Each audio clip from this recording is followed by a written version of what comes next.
Hey guys, Mr. Macy here. Hope you're doing well. Thanks for your hard work on the short fiction assignment. This is our summative assessment, kind of the big thing that you're creating for Unit 2. So please, as always, be sure to work hard on it. Spread out your work. You know, if you do it in a number of small chunks along the way, it'll be more than manageable. If you save it all till the end and try to sit down at one time and crank out a great short story just in one sitting on the day it's due, I can guarantee it's not going to be fun and it's not going to be very good either.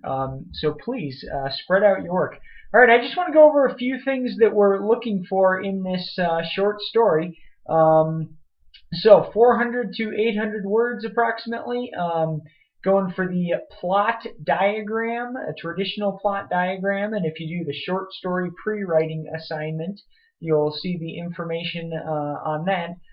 Please, in one way or another, include a dream denied theme in your short story, and that could it could happen at the beginning, it could happen in the middle, it could be at the end, it could be kind of a subplot, or it could be part of the main plot. That's up to you.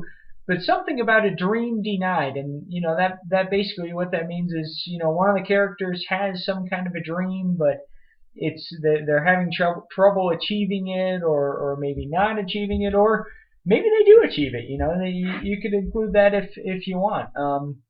But please make that part of the theme. Please also choose one of the following elements to include in your story. You could do creative word choice. We've talked a lot about that.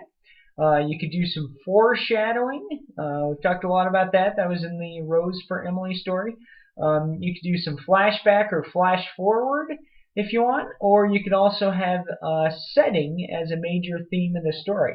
So out of those 4 bullet points here, please choose at least one of those to include in your story, and you need to let me know which one you are including, and it should be obvious. A few other things to include in the story.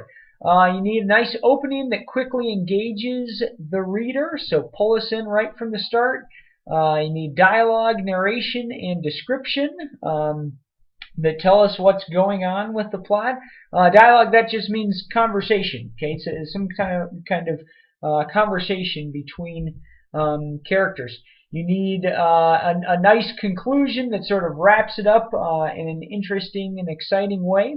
You also need to have some imagery and figurative language. So we did an assignment earlier about figurative language, and that's kind of, is something literal or is it figurative? And if you need to, go back to that assignment and review that, but please make sure you include some of that. And again, do it step by step.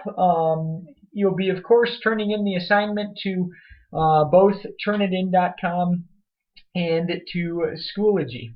Let's take a real quick look at let's see if I can pull it up here. Here we go. This is the rubric for the short story paper. So you'll see this a number of places in our curriculum. It's also in turnitin.com. I highly recommend looking at this very closely. And guys, I would mostly look at this column here. This is your goal, is to be kind of in this advanced area, and take a look at what that means in each of these categories: the orientation and opening, development of ideas, internal structure, closure, word choice and tone, sentence fluency and syntax, and convention. So those are all of the different areas of writing that you are shooting for within this short story. So let's take a look at the opening. What do you need? Well, a real nice hook. Pull us in, something engaging. Hopefully it's something that establishes a certain mood in a way that is engaging. Development of ideas. What are we going for there? Something that supports that theme. So the theme of a dream denied. We've got some character development throughout the stories in a way that's believable, realistic, and vivid. And in some way, the conflict and climax are well crafted and important to the theme or the plot. All right, internal structure. What are we going for there? It has a nice focused plot that illuminates that theme. Good use of imagery and a variety of literary techniques. So back to those things like foreshadowing, flashback, those kind of things. Let's see, what are we going for in the closure? Well, something that's thoughtful, well crafted, purposeful. It encourages reader reflection about the theme. So something you want your reader to come away from this and it's something that sticks with them in one way or another. And the closing is a good way to make sure that happens. Word choice and tone. Figurative language, guys. That's big. So some examples of figurative language. We've talked about these before. You can review that assignment if you need to. Simile, metaphor, personification, alliteration, onomatopoeia. Those are all possibilities.